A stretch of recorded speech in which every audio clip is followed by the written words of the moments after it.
Joseph to go down the path that he went down and then to choose to do the crime that he committed to feed his addiction, that destroyed me. Completely and utterly destroyed me. Was I too strict with them?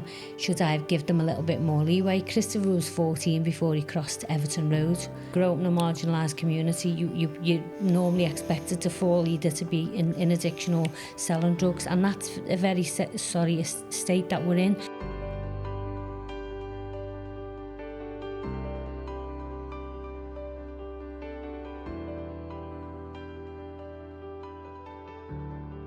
Hi there, welcome to the Great in You podcast. This is part 4. And as I said to you on the last podcast, we wanted to bring back our wonderful guest in the last podcast, Angela Preston.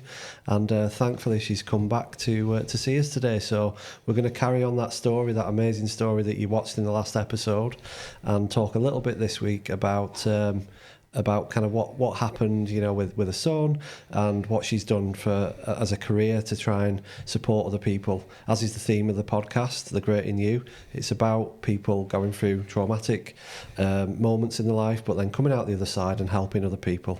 So welcome, Angela. Hi, Steve. You okay? Yeah, great. Are you? I'm good, thanks. It seems like it was only a few days ago since we last you were last here, but it's actually a few weeks, isn't it? Yeah, I think it's quite a few, isn't it? I think I've been on holiday since. Yeah, we've all been on holiday. We've all had the summer. Yeah. So really good to have you back. Yeah, good to be back. As I said to the guests, sorry, not the guests, the listeners, we have no guests in the studio apart from you. So what I said to the listeners last time was we really wanted to find out more about your story, your amazing story, and some of the things you've experienced, and also then talk a little bit about what you've done, you know, since that as well. Yeah. So if you're happy, we'll get straight into it. Yeah.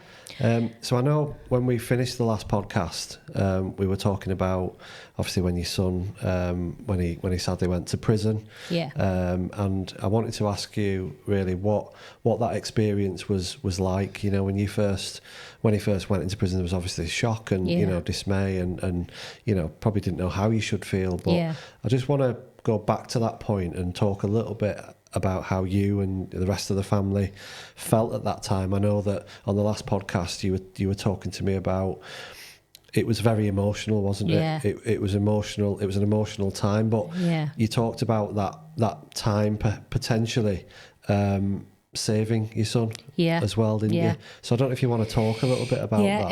It was the 7th of September 2023 and I got a phone call. I don't know whether I explained in the last podcast, the Sunday before, which was around the 5th, the 4th of September or something like that it was, he'd stayed with us for the weekend and he decided he was going to get clean. He didn't want to be on drugs anymore and he was determined to stay with us and stay clean. So we drove back over. I now live in Wales. I'm not sure if I said that in the first podcast. Drove all the way back over to Liverpool, got him on the Friday, brought him back. By the Sunday, he couldn't stay. He was saying he couldn't stay. He needed to get back to Liverpool. And I was really in so much pain emotionally that I couldn't deal with anymore. I just didn't have anything more to give because this has been going on for 4 years now. The emotional side of it was really taking its toll on me and my husband. And we took him back. My husband was working, to be honest, and he drove all the way back from Liverpool and we both took him back. And I begged and pleaded with him and cried all the way there. But I look back at this time now and I think, who am I to decide what way he should live his life? We think as parents, we know how our kids should live. But he was determined that that's what he wanted to do. And it was so painful. My heart was just in pieces. But we got him back to Liverpool and he was just having none of it. He was saying, you know, I can't stay with you. I've got to go back. And I remember looking back, we dropped him off by the museum. And I remember looking back, crying and saying to my husband, we're not going to see him again. Yeah. We're not going to see him again. And then off he went about his business. But I changed my phone number because I said to him, if you leave this house today, I can't take no more. So you're not ringing me and I'm running. And because he probably knew that as well. As a mum, all you want to do is protect and save and keep them safe. So I kept running. So if I look logically and honestly at my behaviour, I was probably enabling him, because every time I got that phone call, I would run to him. You know, I stopped going out with friends 4 years ago and was terrified to have a drink in case I needed to drive so I could get Joseph. So my social life sort of stopped because I needed to be in a place where I could get to him. You know, and I put my life on hold. So he probably knew that and used it to his advantage. So I changed my number because I thought, that's it, I've got to leave him. We've done everything else, we've got to try this. So off he went, and then I got a phone call from my sister on the Tuesday. On the Saturday, he'd got there Friday. On the Saturday, we'd gone to church, and I begged God to take him. That's when you are a parent and you are begging God to take your child, to take him out of this pain and misery that he's in. It's, you know, it's desperate times as a parent. That's kind of, well, you'd call that rock bottom, wouldn't you, as a parent?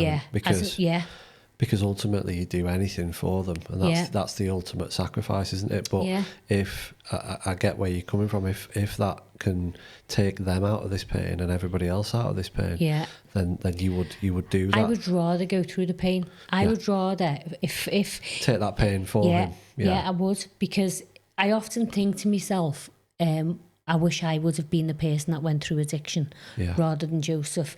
Was it a message for me? I don't know, because I do believe that everything we go through, there's a message in it.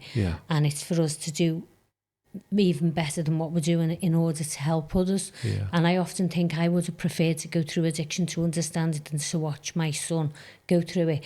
So for me to be at a point where I was begging God to take him because I couldn't watch that pain anymore. It was destroying me completely and utterly. And I thought I would rather live with pain than see him in so much depths of despair. And you know, he got to a point where he looked like he had nothing. He was living on the streets. His clothes were dishevelled. It was horrendous to watch as a parent. So by the Tuesday, and my sister rang and said, Joseph's in alt course, I was absolutely delighted. And that sounds horrendous. That must have been a really strange thing to process. It was, because... You know, because you, I suppose as a parent, although you wanted that to happen, I suppose the reality, and we'll come on to that in a minute, the reality of that is maybe something a little bit different, isn't it? Yeah. So did you go through a real process of finding out about yourself as a person? And absolutely, you know, because like, you such a mixture of emotions, and see completely a mixture of emotions, because there was anger, there was hate, there was sadness, there was frustration, everything but relief. The biggest emotion for me was relief that he was now somewhere where he could sleep of a night and he had a roof over his head. No one could hurt him. That's what I was thinking quite naively, but I know it goes on in prisons. But he had a roof over his head and he'd be given a chance to live, because out on that street he wouldn't have survived. So I think for our listeners as well, and our viewers, that must show them, I think, and it must have been a realisation for you how bad it really was for him at that stage. So you were happy that he was in prison because it was much, much better than the situation that he was in. He'd gone from earning £80,000 a year in London in recruitment, a top seller in London, got headhunted, and within 4 years he became a heroin addict. And what started out on a Friday and Saturday night in London, going out for a drink with colleagues, resulted in him coming home in 2020, us getting him into a rehab in Liverpool, and by 2023 he'd become a heroin and crack addict. He'd become the heroin and crack addict in 21 by going to these NA and AA meetings. I don't know whether they work for a lot of people, but they didn't seem to work for him. Because you said in the last podcast, didn't you, that for you it felt like it wasn't helping him. No. It was surrounding him perhaps with people that were a negative influence. Yeah, and I'm not blaming anyone else but him, see, because it was the choices he made and the decisions he made. But if you're vulnerable and you're having a bad day and you are in a meeting with people that are still in addiction, then you are going to get dragged along with it. And I just don't think that's the right environment for someone who's trying to recover in addiction. So for me, that was the wrong place for Joseph to go to get the support. And that was sort of the slippery slope of what took him to heroin and crack addiction, because he met other people that were on stronger drugs.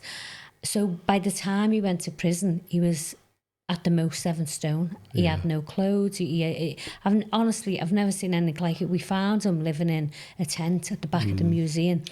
As a mother, that was probably the worst pain for me. Because I walked over to that tent and it had his name all over it. And he had a home where he was adored, where he was absolutely worshipped, and he was choosing to live this life, and we couldn't reach him. And you actually viewing that, you've got all that back history, you know, as his mum, you know, from being a really small, you know, from being a newborn right the way fast forward to seeing him in there. You've got all that history and all of that, all those emotions and all of that love and everything that you would have as a parent, and you're seeing your son in that situation. Must have been, it's horrendous. I don't think it gets worse than that, does it? I don't think. No, it doesn't get any worse than that. He was, Joseph, when he was young, he was very he's still intelligent to this day. You know, they say drugs impact the brain and how it works, the activity of it. His has not been impacted. He's still got that intelligence at a level that's off the scale. And that's how we know he's on the spectrum, because his intelligence really is something to be amazed at, really. So his levels of resilience are obviously really high, aren't they? Yeah, because he can come back. Is it fair to say that although you've probably experienced things in your life, as we talked about in the last podcast, you had to learn a lot about and develop your resilience in this situation? Is it fair to say that you grew a lot, even though it was difficult, that you grew a lot as a person, although it was a really challenging, difficult, horrible situation? Do you feel like you learned a lot about yourself? Absolutely, because you learn what you can cope with. For me, being a mum's always been the most important job for me, and I said that on the last podcast. Being a businesswoman, being a wife, being a sister, being a daughter are all important roles, but there's nothing that can compare to being a mum. Being a nan is the most important to me, but being a mum is number one priority. And I felt a little bit, did I do something wrong? I questioned me as a mum, and I know that I didn't, because I treated all 3 of them the same. You know, everything that they ever wanted to do in life, we tried our best to ensure that we done that. Not in material ways, because we're not materialistic. It's more about opportunities to help them grow and develop. So Joseph was given all of those opportunities. You know, he wanted to go to Lipper, we put him through Lipper. He wanted to do karate, we put him through karate. Horse riding, everything that kids want to do. So you exposed him to all them possible things that you thought, you know, and I've done that as a dad as well. You try everything, don't you, if it's going to grab their interest. So, but what's amazing around all this and tells, you know, our viewers a lot about you as a person, is that you had those feelings that perhaps this was in some way your fault. You had that guilt, and you had that, and I don't think a lot of people realise that parents that have been through what you've been through have those feelings. No, and because you think that you're the only person that's going through it. You don't realise that there's a big wide world out there of parents that lives have been stopped. Your life is stopped. Your life goes on hold, and the impact it has, the trauma that it causes. I sometimes I think I'm still suffering, if I'm totally honest, from PTSD. Well, we said this, didn't we, in the last podcast, that you're in the middle of it still. You know? Of course, I know that your son's not in prison now, he's just come out recently. He's been home for nearly 4 weeks now. So tell me a little bit about what it was like. So once the realisation set in, so he's in prison, you feel he's safer than what he was on the streets. Obviously, you're his mum, you know him best. But was there a moment where you were visiting him in prison and you had that realisation that, this might not be as, you know, almost the grass is greener situation. This might still be a really challenging, you know, environment for him. Prisons are not, we know prisons aren't and great we know places. What goes on in prisons. We know what goes on outside is happening inside. So the drugs, the availability of drugs is probably higher in there than it is outside. And that fear for me that he would succumb to that and he would be used to feed his addiction, that sent shockwaves through my body. And I think that's where the PTSD came from, was the fear of someone using them to their benefit. You know, as a mum, at the thought of someone using your child, it doesn't get any worse. So for 6 weeks, because of of what Joseph was arrested for 6 weeks, I didn't speak to him. I was really angry with him that, you know, if you are going to be an addiction, you should not let that affect other people's lives. You know, for what he was arrested for. So that's your kind of moral compass, isn't it? Yeah, of course. That's doing the right thing. And, you know, some people say that, don't they? And, you know, people that are working class go, do you know what? You know, if people are going to rob or they're going to do whatever, it's okay to do it maybe to larger businesses or to people. But see, I don't think any of it's right. I believe that if whatever your behaviour is and the consequences of that impact someone else, I think that's wrong. And Joseph knew that from day one.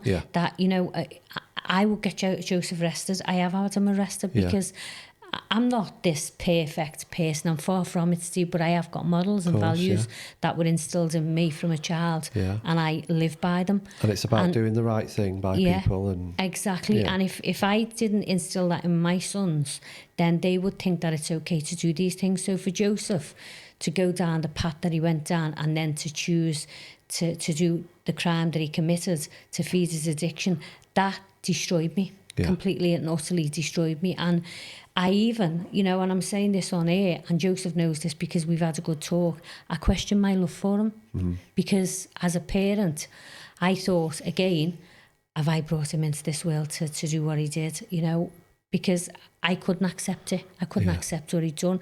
I was finding it hard to forgive him. And then as the weeks went on, and he promised me he'd never touch drugs again, he promised me that he'd get clean if I went to see him. And I'd never been in a prison. The only time I'd been in a prison was with a guy called John Burton to do an interview. To do some talks. It's now Liverpool prison. Liverpool HM prison, I think it's called. But we went in there to do a radio interview. And I remember going in there, Steve, and the door shutting behind me. And I thought, I don't know how anyone comes back here. When you hear that noise, I don't know how anyone comes back here. And we were laughing because I was walking in with my sunglasses on my head and my phone, and John's like, you can't take any of them in, because I really didn't know what it was about. This world that we'd found ourselves in with Joseph was hard to comprehend. We'd never ever been in this kind of life. And you must have never in a million years thought you'd end up visiting somewhere like that to see your child. Exactly, never. So to find ourselves in that position. So my husband went to see him a few times on his own before I could go. I could not go. I couldn't even speak to him because I was so hurt. It wasn't anger, it was hurt and pain. My heart was trust, I suppose, as well. Was gone. Everything. So many like different emotions. And so you must have reflected. I mean, the way you talk about it now is you've. It seems like you've just learned so much about that situation. What are the biggest things that you've learned about yourself in the situation that you've been in? Probably that I'm a lot stronger than I thought. And I know that I'm strong. I know that I'm made a certain way. I come from parents who, the only thing that they had was strength. And I know that I'm strong, but I didn't realise how strong I was and how I could deal with a situation that we've had to deal with. But the first time I went in there, I had to be searched. I was totally destroyed, and I'm like, I'm not coming back here. I'm never coming back here. I had to take my shoes off. I had to take my coat off and get searched all over you. Very invasive and personal, and very, you know, right up in your face. And I thought, I can't do this. So to be able to overcome that and be able to sit with Joseph, and the first day I went to see him was family day. So let's go back to you just for a second then. So how did you overcome it? How did you? There must have been a lot of self-reflection and a lot of... I think it was when Joseph said to me, I'm never going to touch drugs again. I'm never going to put you through this again. That I sat and thought and reflected on what type of parent I had been. I was a parent that wanted the best for them, but was also very strict. So I reflected on, you know, was I too strict with them? Should I have given them a little bit more leeway? Christopher was 14 before he crossed Everton Road. I wouldn't let them, because it wasn't through control, which Joseph looks back now and says, I used to think it was control. It was actually fear. I'm quite nervous. I'm quite a nervous person where my sons are concerned, and keeping them safe. So that fear of something happening to one of them was always there. So I reflected as being a parent and thought, could I have done things differently? And yeah, I could have. I could have probably given a little bit more leeway. Could I have moved to a nicer area? Yeah, that's probably my biggest regret, is that I didn't go to a nicer area, because the area in where they grew up in Everton and Anfield, they were surrounded by it. I was lucky that it didn't impact Christopher or Leighton, so I felt very lucky and grateful that it hadn't. And then, without wanting to go back too much, but you must have thought when your son went to London, you must have thought, oh, he's on that great salary, he's doing really well. Yeah. You must have thought, thank God, all my children have done really, despite where they've come from. We've both talked about that, we're coming from really challenging areas and, cities and stuff like that. That you must have thought then as a parent. We'd always had problems with Joseph with his mental health. That had been a problem for a number of years, but the addiction hadn't started up until 2020, where it became a problem. And he came to us and said, I'd questioned it, but he'd said no. So he'd carried on with work. Work had always been normal. He's worked in London, he's worked in America. So life was normal for us. And you're right, we thought, they're all doing well. We've got our own life now. Yeah. But always in the back of my mind was, where's Joseph? What's he doing? Who's he with? Because he's always it's that been... mother's intuition as well, isn't it? He's always been quite vulnerable. And he doesn't like to think he's vulnerable, but he is. But that questioning of my own parenting, could I have done it different? Because parenting doesn't come with a handbook. Unfortunately, we have to learn as we go along. Cliche, isn't it, that people say, and it's right. I mean, I'm a parent, and nobody does tell you how to do it, because I learned it from my mum, and my mum absolutely adored us. She absolutely worshipped the six of us. So I just thought that'd be enough for my kids, because I loved them exactly like my mum loved us, and all of us done well, considering we grew up in marginalised community. We all did well because we felt that love and that foundation to believe in ourselves. So naively, I thought that was enough.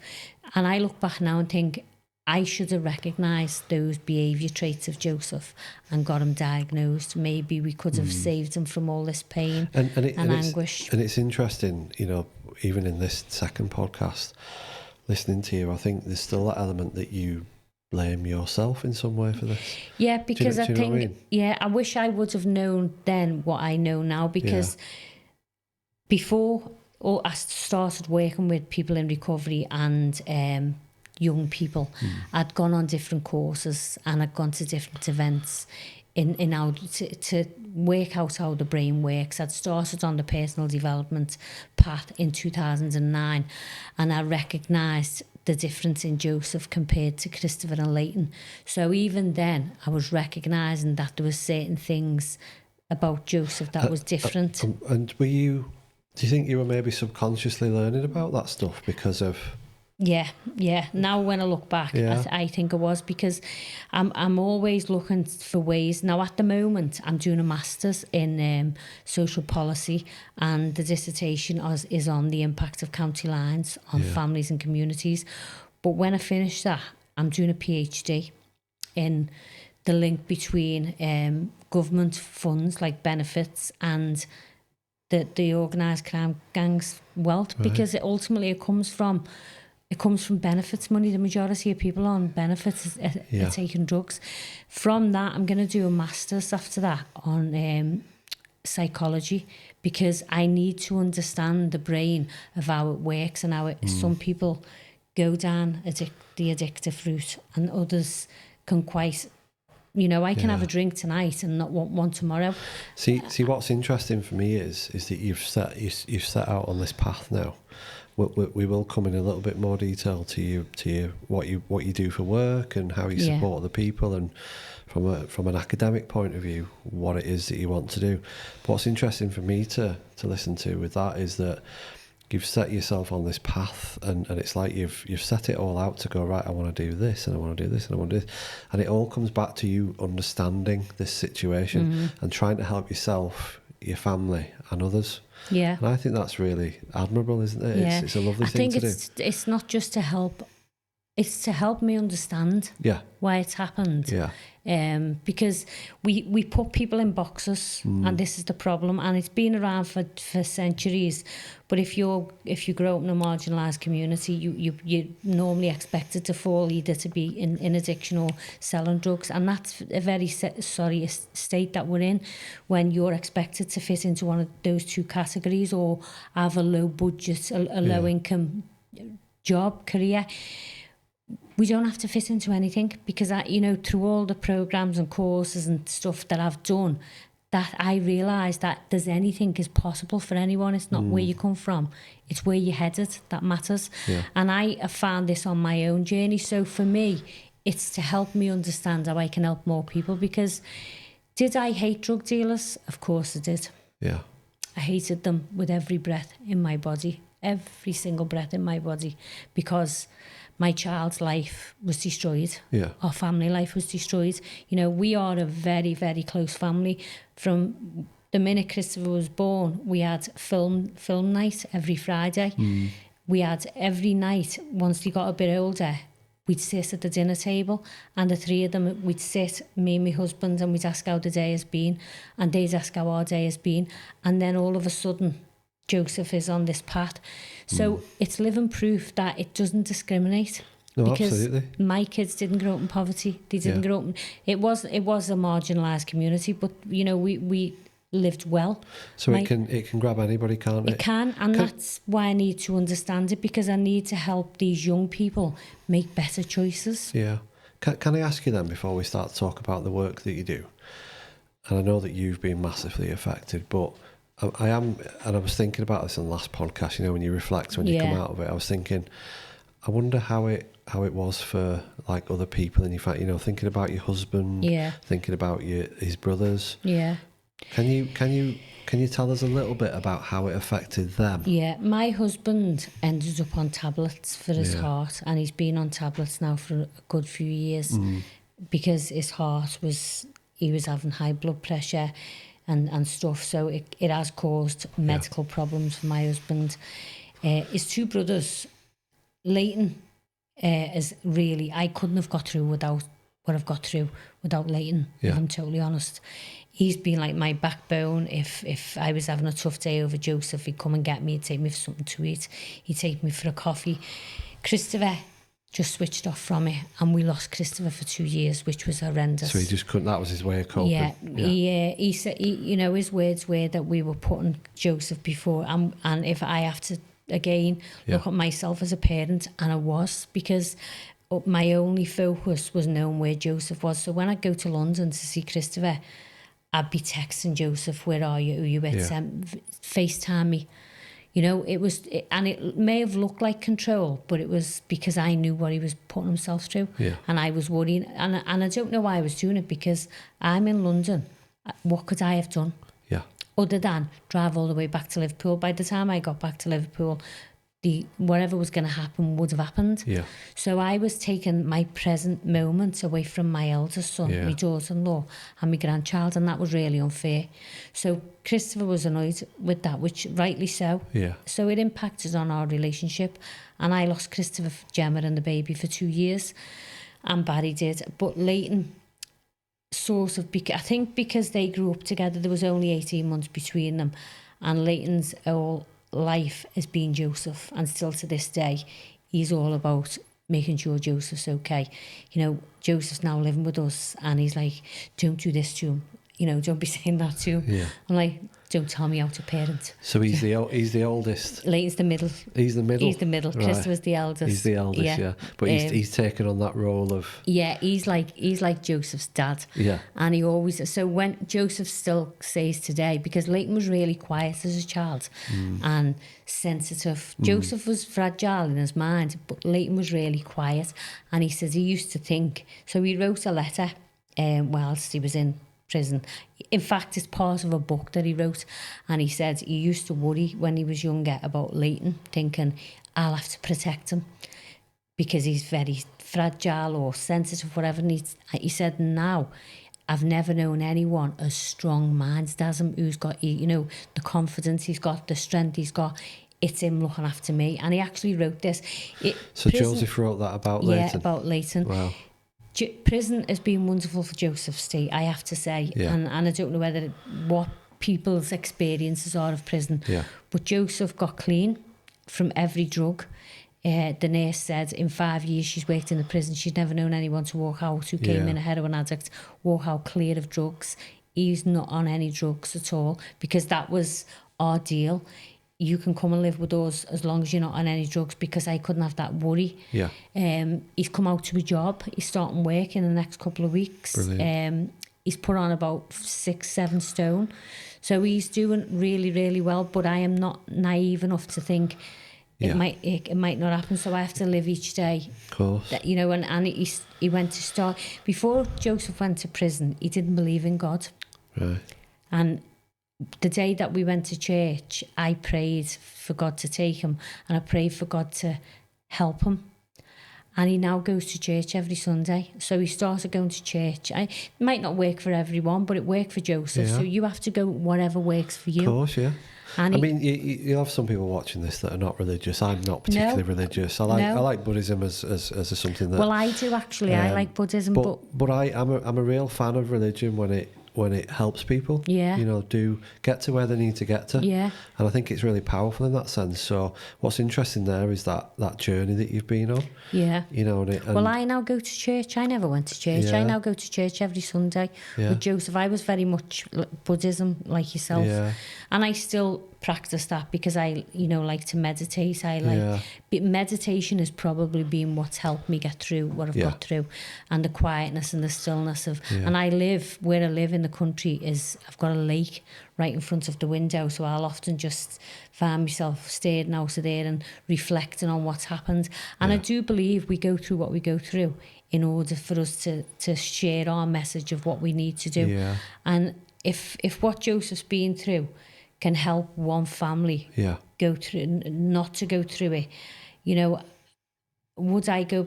I couldn't go. I wouldn't want it to go through for Joseph again, but for me, I would have preferred to have taken the hit and understand addiction through me rather than Joseph, because of that pain. That's very selfless, isn't it? And very... Yeah, because it's a mum, isn't it? Of course it is, yeah. I mean, what I wanted to ask you was, so thinking about the idea of this podcast is we hope that people will watch this that have maybe got an interest in it or have experienced, you know, certain things that people have been through. So thinking about yourself and thinking about people that might watch this podcast, as a parent of somebody that's maybe going through something like this, something similar to what you're going through, something, you know, that they're struggling with perhaps, or they're trying to work through, what's that kind of one piece of advice that you would give to them?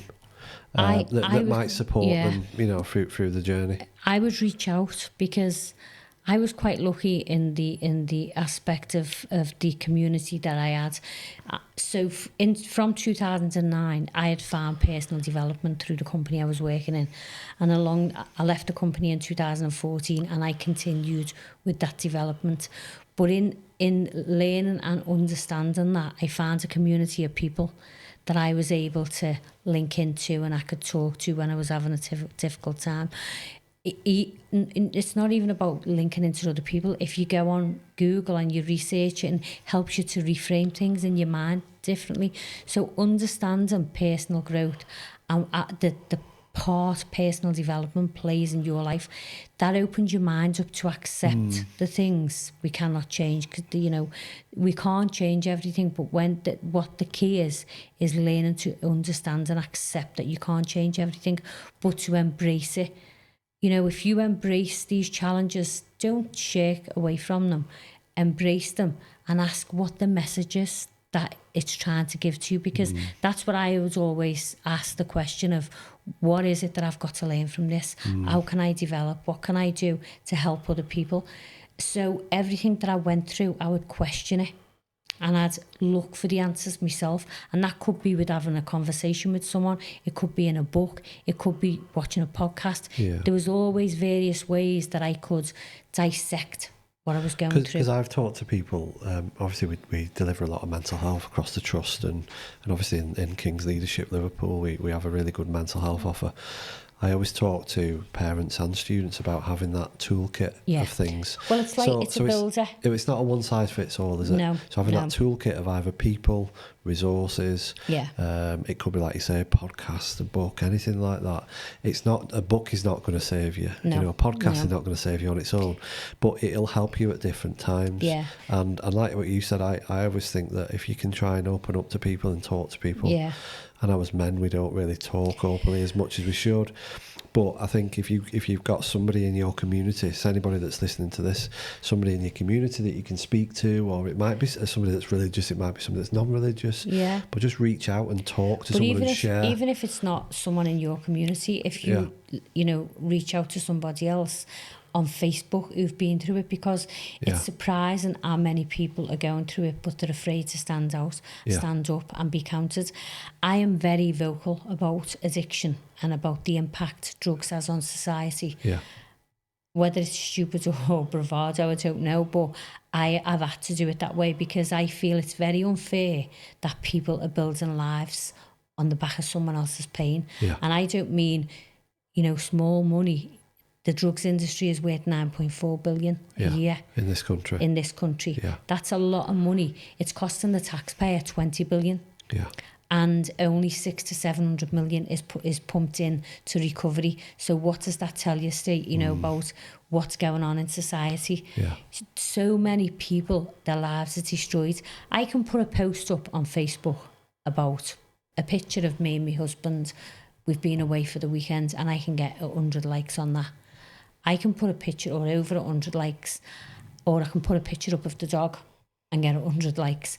I can put a picture up of the work that I'm delivering and I won't get many likes because people try to avoid the conversation. Yeah. I get that it's not great to be open about it, but the more people that are open about it and share what their families are going through. I mean, I've just read in the Echo there, another little boy who's gone missing in the last few days. This is constantly happening, and people will not stand up. I read about a woman last week whose son was murdered in Litherland because he wouldn't sell drugs in his house. He was 18 and he was stabbed to death. She said people have got to stand up, and they have. The answer is not selling drugs for a living. I was working with a young person a few weeks ago, and they asked me what harm it is in selling drugs because you've got to feed your kids.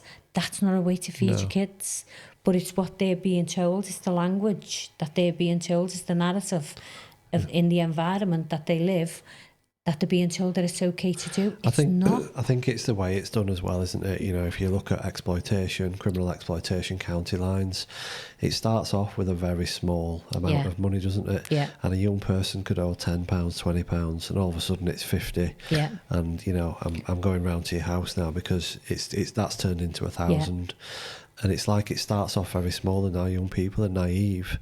And it's an instant fix. Yeah. So it might be, we deliver training where it's like, a child might receive £500 for taking some drugs from one town to another city. It starts off with 50. Yeah, but then when you break that down, and I've got people that have delivered training for me over the years, when you break that down and you talk about the monetary value, so for 500, you take 500 quid's worth of cannabis or cocaine or whatever it is over a county line, and you get caught with that, you might be talking 3-4 years in prison. Exactly. When you break that 500 quid down into days, you're talking about pennies. It's less than the minimum wage. The days in prison that would, so it's trying to educate our young people to look out for those signs. Yeah. Now, that leads me nicely on to what it is that you're doing now.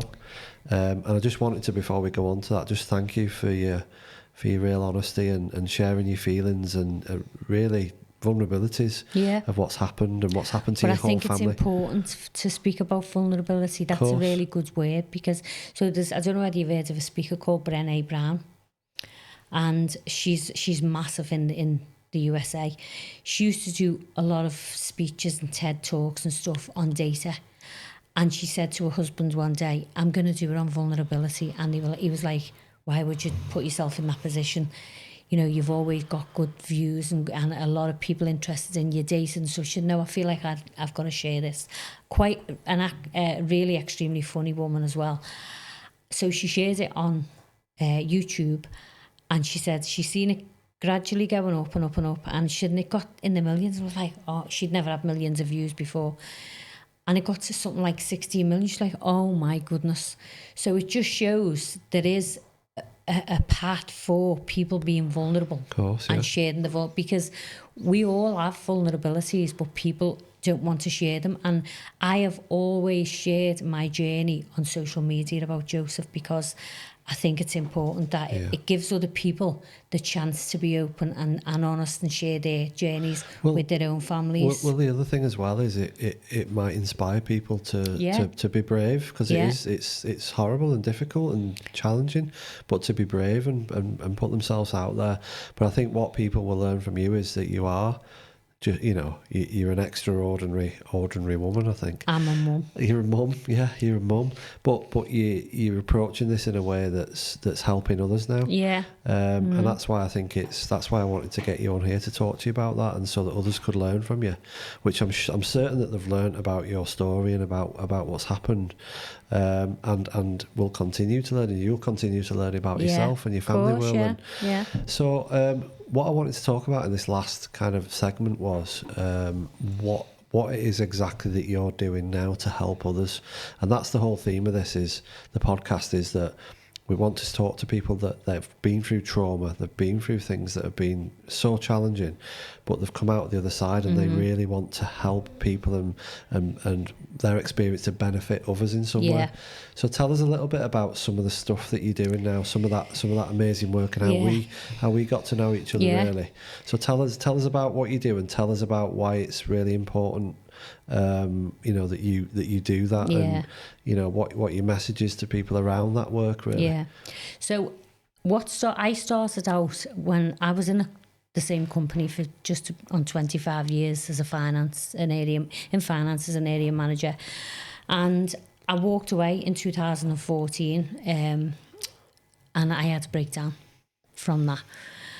And I didn't really know what to do. I thought, what am I going to do? Because although you got a lot of skills and stuff from there, it was hard to fit it into another area where you could adapt it.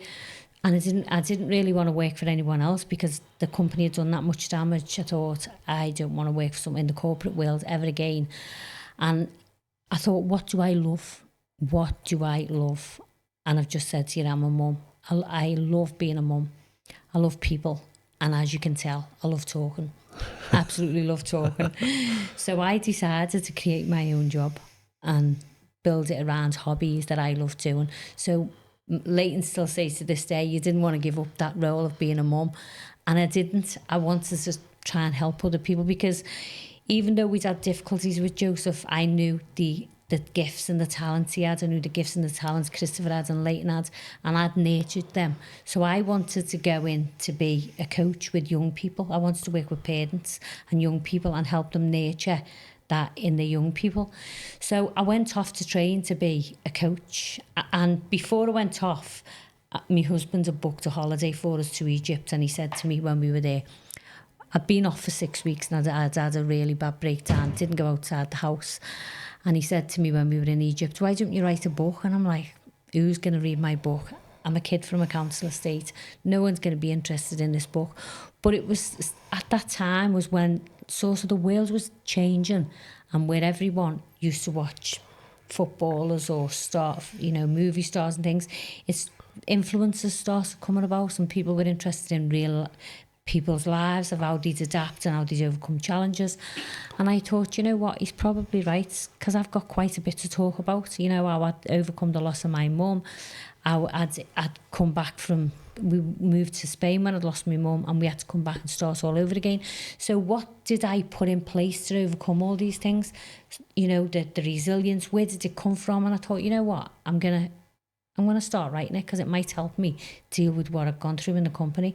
So that was really just thoughts. That book became my first book, called Opening Doors. and it was published in 2015. 2016, I was approached by a guy called Jeffrey Hazlett from New York. He was originally the CEO of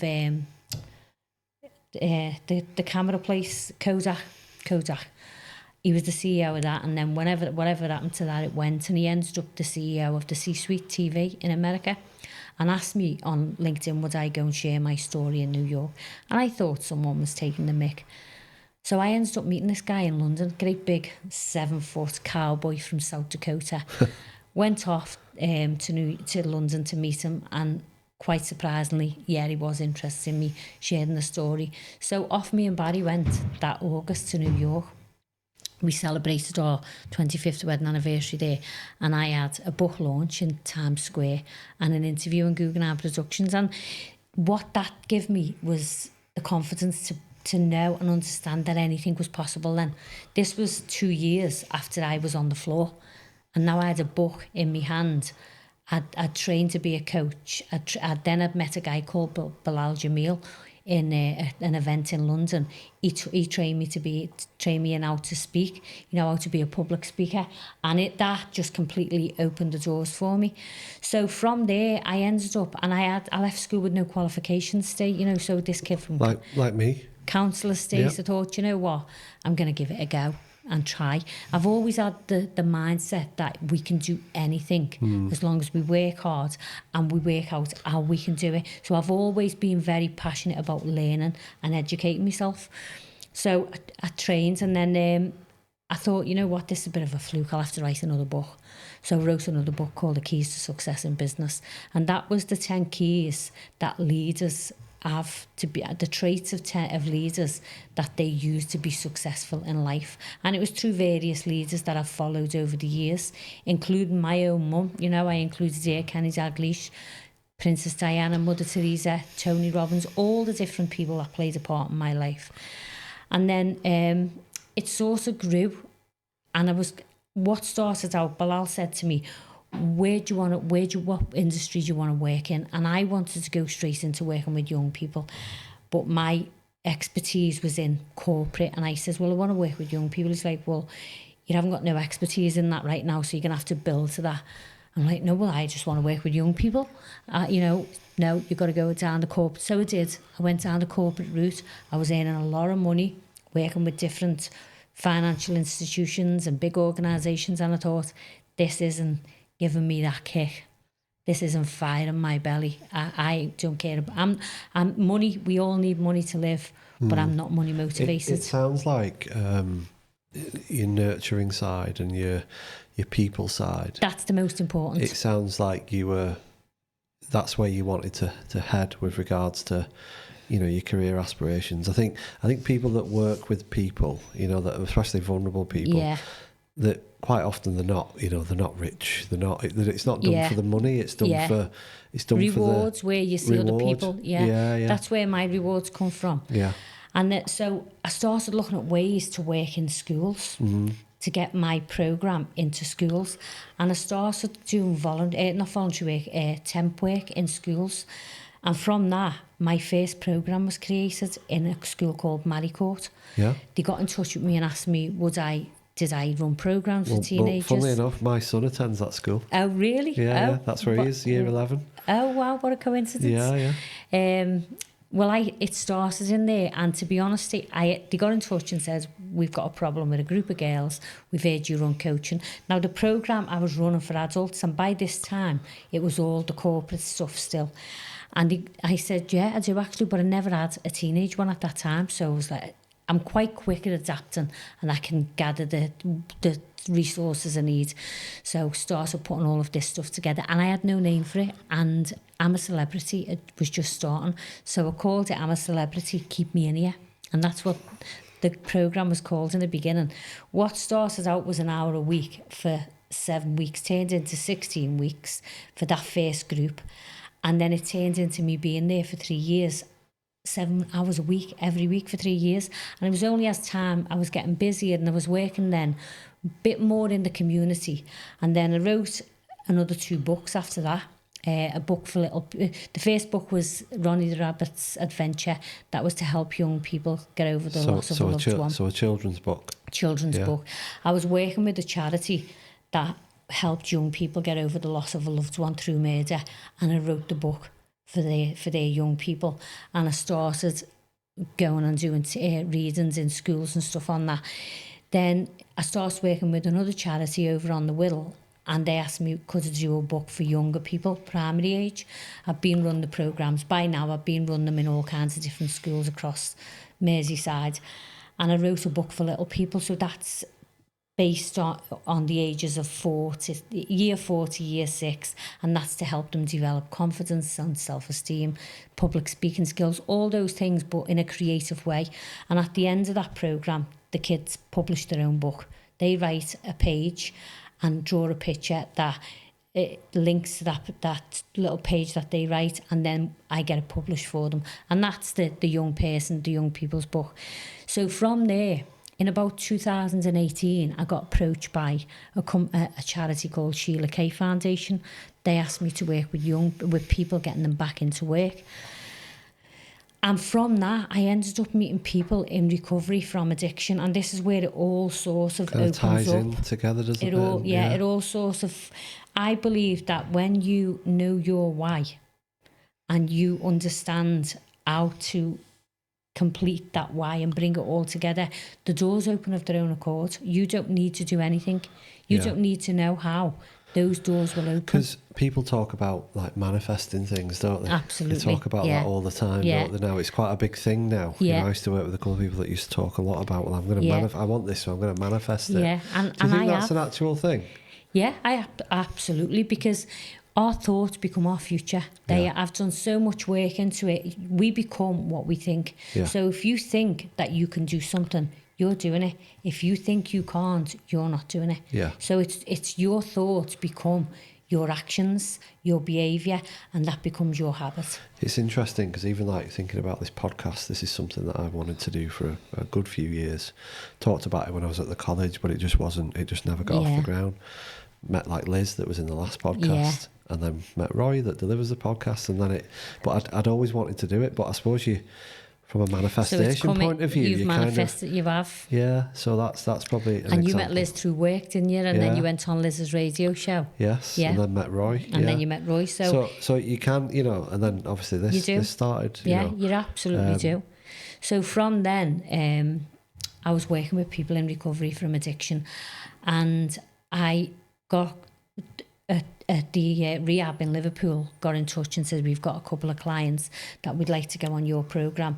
And it just literally blew up. Just opened up lots of other doors, lots of other people. Yeah, completely opened up. And I was working non-stop with people in recovery.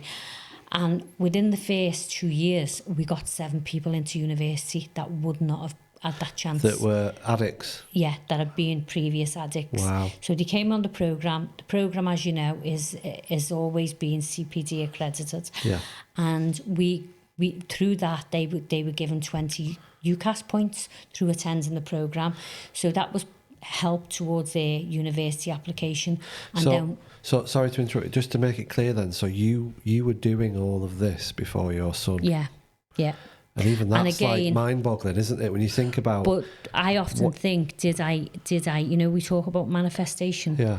Did I bring this into Joseph's life? I often think that. I'm going to be really honest. I often think, did I bring this to Joseph because I have gone down that path of helping people get over addiction and stay out of addiction and stay on the path of recovery and give themselves a chance. Yeah. Because so from that, what I've done, I opened up 2 houses to keep people in recovery. So I had 2, it was called Safe Space, and I had 2 houses. Unfortunately, the council wouldn't fund it, so I ended up, through the cost of living crisis, I had to give both houses up because I was putting my own money into it. Yeah. But before that, we'd kept 12 people clean over that time, and they were clean for 2 years. I'd take them on holiday for weekends away, I'd take them for meals, I'd take them for walks. They went through the programme, and it was doing absolutely fantastic for them. And then when I had to give the houses up, I found them other premises to live in, and every single one of them ended up back in addiction because they wasn't given that same support. And that's what's heartbreaking, that this full wraparound support is not available for these people. When they go into rehab, they're given the tools to overcome addiction whilst they're in there. But once they go out that door, they're left to their own devices. They might get told they can go back once a week for wraparound support. They don't get a future plan. When that structure's not there, that framework of support, it falls away, doesn't it? Exactly. And they haven't got those people and those systems and stuff that they can go to that's going to support them. So and they think, well... Yeah.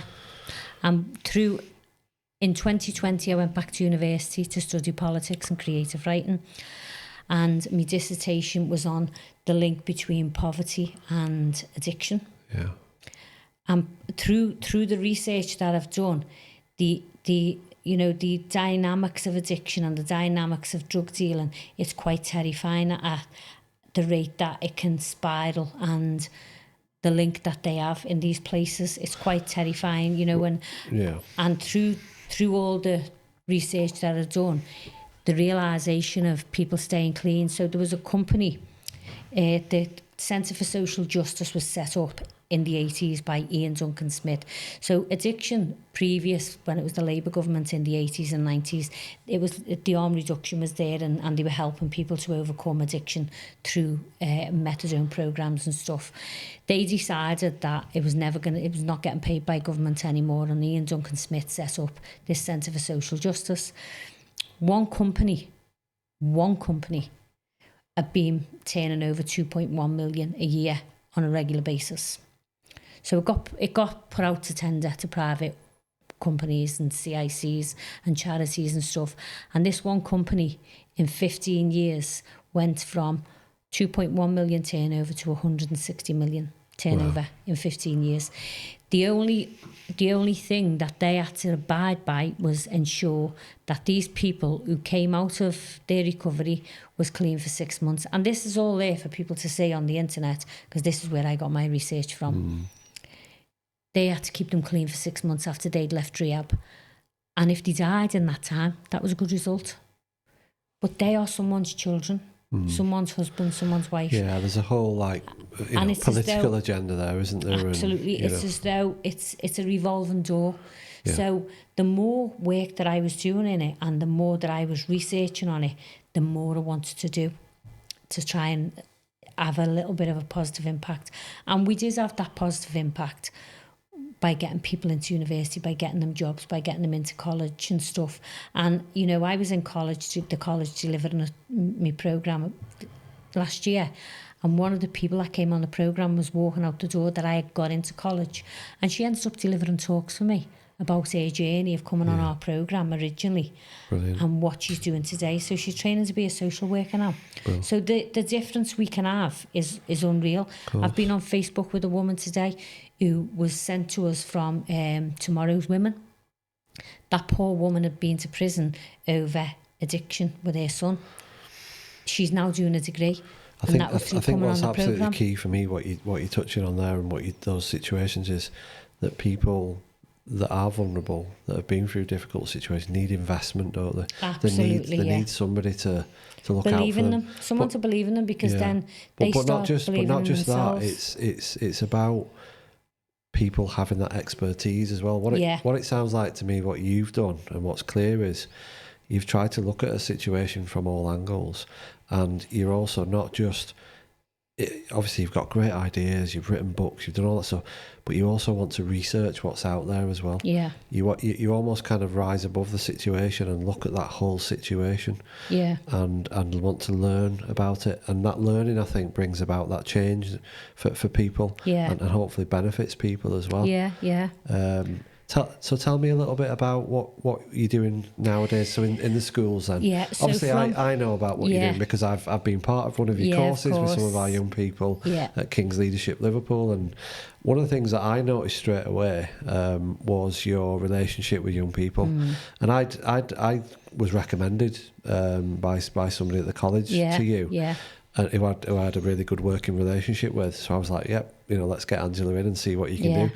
And I think as somebody that's, provided lots of training over the years for different schools and different, in my role, you never quite know what the quality of somebody's training is and their intervention until you've seen them. Yeah. So I was like, right, let's get Angela in and, we'll look at what you do. But one of the things that I noticed straight away was your relationship with young people. Yeah.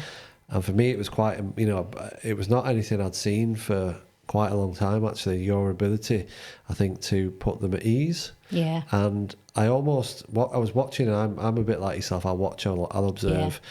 And what I saw was almost that kind of, you could see the mum that comes out in you, the mum and the genuine, and you could reach them all, and some pretty hard to reach kids as well. Yeah. But within, I would say within an hour of a full day course, I could see that straight away, and I just thought straight away, boom, there it is. That's the gold. That's the nectar. Yeah. That's what you need, is that ability to relate to young people. Yeah. So tell us about how how that came about with young people. I was approached by Project Medusa, and that's part of Merseyside Police.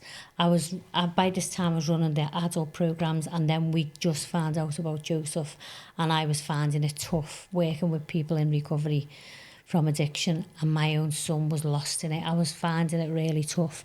It was probably surrounding you, wasn't it, at that time? Completely. You felt submerged. Yeah, completely. I was on the floor, and then I got approached by Project Medusa and asked, could I work with young people?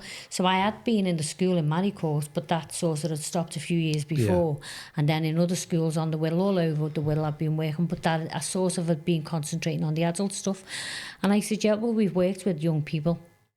That got bigger than the adult programme, because I threw myself into it, because the way I looked at it, so what was a personal development programme turned into an education and awareness of county lines, but with the slant of developing themselves and in being able to spot the signs and being able to say no, because I know this about myself. I'm emotionally intelligent, so I know what feelings to attach to what emotions, and I know what your emotions are telling me.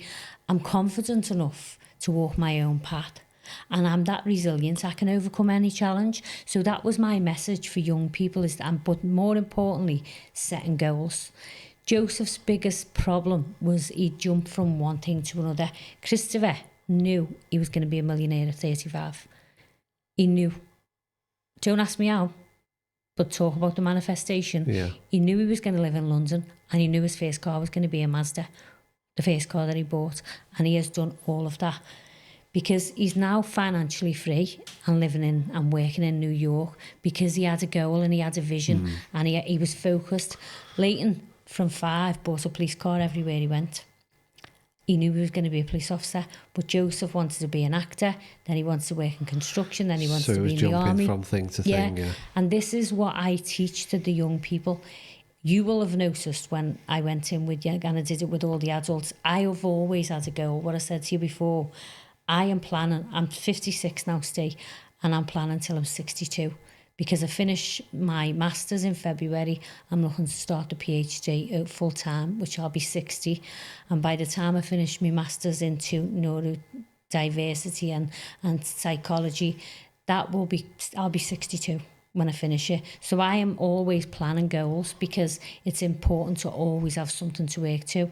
Young people who I've got nothing to work towards. When I ask some of the kids, what you go when you finish school, I don't know. They are the kids that are at risk of being exploited and being criminalised, building someone else's path. How difficult is it to, and I'm saying this for our viewers, because I've seen how you do it, but how difficult is it to instill this belief in young people that have never even heard an adult say that to them before? I mean, I know in schools I see a lot of teachers try and instill that, but somebody that's come from nowhere, if you like, a complete stranger to them, how difficult is it? Because I think sometimes what you're trying to undo is what people have told them their whole lives. Yeah. And they've told them they're no good, and they've told them they're useless, and they've told them they'll never achieve anything. How do you undo all that, and start to get them to set those goals and to say that things are achievable? I suppose I'm just opening up the question to you. I think just being real And I share my story of growing up on a council estate. Not all kids in the schools and the colleges will have grew up the same way as I have on a council estate. But I share my story, and I also bring speakers in that have had very similar stories to mine, who've gone on to be successful. So they know then, when they're looking at people like me and the speakers that come in, they realise that anything is achievable. Because if you are only guided by the environment you grow up in, and people haven't got aspiration or ambition to be anything other, then they'll just think the same. They'll think, well, there's no point in trying because it's not going to happen. So Joseph's words to me, when he came home, he sat down and he said, I hated you, Mum, because you wanted me to be more. He said, and I didn't want to stand out. He said, but because I was clever and because I wanted to be an actor when you put me through Lipper, he said, and I hated you for it because I didn't want to stand out. So I want these kids to realise they can stand out. They don't have to fit into a box. Joseph's biggest mistake was trying to fit in and not have a goal, because that's how he was easily influenced into fitting someone else's narrative and achieving their goal for them by building their bank account. And this is what I share with the young people. I share Joseph's story because I think it's important to share it, but I also share it from a parent's perspective. And I get them to imagine the pain that their parent would go through. I tried in the very beginning, Steve, with the programme, because it's always about evolving. The programme's always evolving over time. I started off with sharing with the young people about how they could end up in prison or they could end up dead. The saddest part of all of this, they know all that and they don't care. They're willing to take that chance because they think... Nothing to lose. Yeah, exactly. But you know, when I share about empathy, and I get them with that empathy and the story of Joseph and the pain it's caused me as a mum. By this time, I've got to know them within that first hour and I've shown them respect.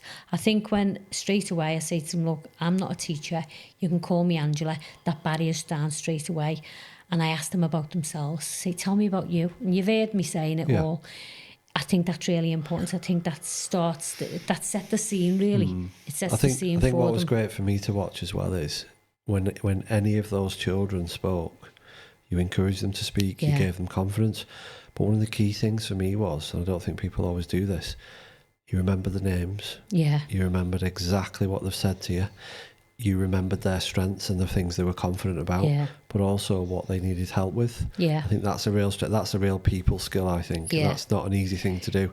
I sometimes forget names and I'm like, but I think that's one of the things that you do really, really well. Do you know the thing is though, Steve, I think we're always being prepared. So I started my career being knocking doors, a salesperson. I was a canvasser for this company that I ended up leaving in 2014.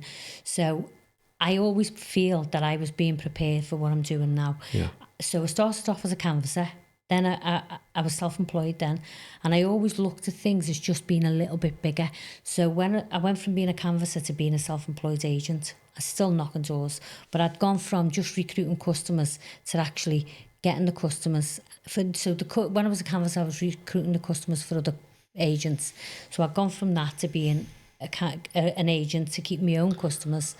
And then when I became the development manager, I thought, well, it's only keeping the customers and getting the agents to do the work. And then the same with area manager. From that, I went round different locations and turned them around. So I would upskill people and I'd also build the organisations. So it's interesting, isn't it? That's the foundation, and those people skills and what you learned on the streets in Liverpool and Everton and Manchester and Manchester and where all else? that stuff. Bolton, Blackburn, everywhere. But it's developing those people skills, isn't it? So now you have the ability to influence other people, to work with executives and big people in big organisations. But my biggest love is young people. There's no amount of money that could be offered to me to walk away from what I'm doing, no matter how difficult a day it is. Some days I didn't want to get out of bed because of what was going on with Joseph, but I knew someone else's child needed that programme, and that's what got me out of bed, because I did not want another family to go through what we've gone through. And I said to you before, did I hate drug dealers? I did. I did. But now I know it's not black and white. People talk about you want to change the world, but first you've got to change yourself. I worked with a young man through probation, And it was him that changed my mind about drug dealers because of what he'd witnessed. You know, he'd been groomed, he'd been exploited, and went through the county lines, and the trauma that man's gone through, you can't even measure it. And it was him that made me realise that somewhere along the line they are all victims. Of course. Every single one of them. At some point they are a victim. They've been victims. I think that what you said before about your aim in life, and what means everything to you now is to work with young people that have experienced.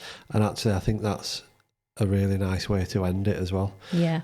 Not with the negativity of the drug dealers, but what you actually do for, a living now, and how you inspire and how you help people.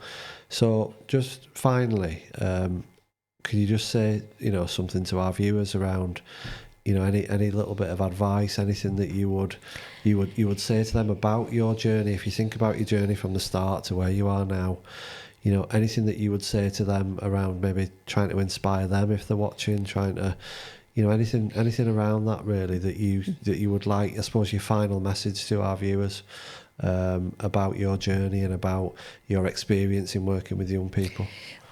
For me, it's understanding your why. I put a post on Facebook today about the books I'm reading over the next few months, and so when you look at my those? yeah, right. When you look at my library, it's all the same books that I'm reading, because it's most important to me. The job that I do is to support young people in making better choices and giving them a chance at being the best version of them. So I would say, think about your why.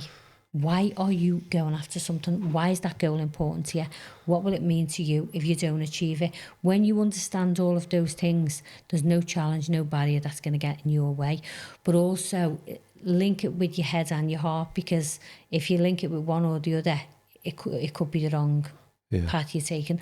But also know that when we fail at something, it's not because we're not good at it, it's because we don't want it enough. Yeah. And they say, don't they, that failure is really good for you. Failure I know people hate it, but the thing is, we don't learn nothing when we're successful. All the time. We learn more when we fail, because we learn new ways of working. Yeah. And that's what I've learned, even being a parent, with what we've been through with Joseph. There's things that I could have done differently, and I am still learning today from being a parent. So as long as we are learning from any mistakes we make, then we are still developing and we're still evolving. So it's important and think about what it is you want to do. For young people, I would say to have a goal, because if you've got that goal and you've got that focus, and I do on one of the pages, you've seen it, it's called Mirror Me, and I talk about all the things. Now, on that exercise, I say to them, there's nothing negative going on there, because it's easy for us to find what we don't like about ourselves. You find everything you love about you. And then the end of that exercise is me saying to them, you see all that you love on that page, that will all be gone if you choose that path of addiction or drug dealing, because somewhere along the line, someone's taken all that away from you. So look at that there and ask yourself, do you want to keep that, or do you want to lose it? How important is it to you? And that's what I'd say to them. Amazing. Well, obviously I've seen you in action. I've seen what you can do. I've seen the amazing work that you do, and the actual, the resilience that you've shown over the years. Of what's happened, and what's happened with your family, but the amazing work that you do now with vulnerable people, not just children but adults, to me is really admirable. I could honestly sit here and talk to you for another 2 hours. Barry wouldn't agree with you. Yeah. He's like, oh, give me a chance, will you? But thank you so much for sharing your story. I'm sure we'll get you on in the future again, because I'm sure you've got other things and other projects. But what an amazing experience you've had. Well, do you know what you've made me do? Because I'm really thinking about starting a podcast on... I did have a podcast about 4 years ago, but then I started university and I had to give it up. And I spoke to Roy about this on the last one. So I am really debating about doing a podcast on the impact of county lines and getting different speakers on, because of the amount of people that I know now that works in that field, and getting, and understanding how we can help people make better choices. It's not about pointing fingers or anything Yeah. like that. It's just trying to make communities better communities Course. for us all to be part of. Yeah. So you've got me thinking now about getting a podcast. Well, I'm pleased I've inspired you in And some way. I'll bring you on as to be interviewed. Brilliant. I look forward to it. But thank you so much, and thanks for coming and this 2-part kind of little mini series we've had. Yeah. I've really enjoyed speaking to you, and I hope to see you again soon. And I'm sure our viewers have really enjoyed it as well. Thank you very much, Steve. Thanks, Angela, and thanks for watching, and we'll see you again soon. Thanks everybody for listening to the Great in You podcast. We really appreciate your support. Please like, subscribe and share, and the podcast will be available on Spotify, YouTube and all other social media platforms. Thank you so much. See you next time.